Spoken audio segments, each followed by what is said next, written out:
Building a home for the community's past, present, and future, Deborah Schmidt has been spending her summer working on a unique place in Osmond.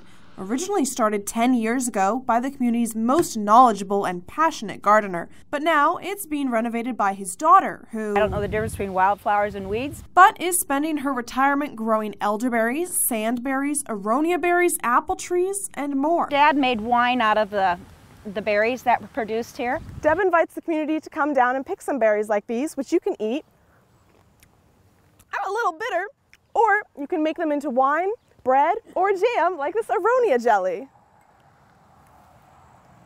That's really good. It's also a spot to relax. She was a traveling nurse or a home health care nurse, and she said, just come down here to park and just to take time to smell the flowers. And I thought, that's what it's all about. I do see a lot of kids walk down here.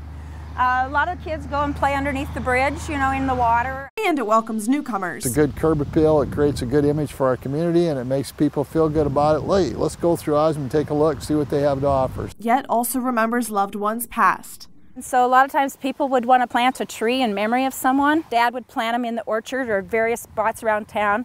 But if you can kind of like see this here, this is a royal crabapple tree. It was planted in 2019.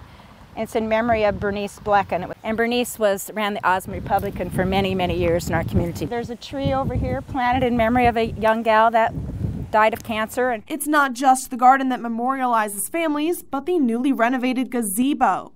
A couple years ago, we kind of redone some of it too. And then they put this plaque in my wife's name. Oh, she was a pretty lady.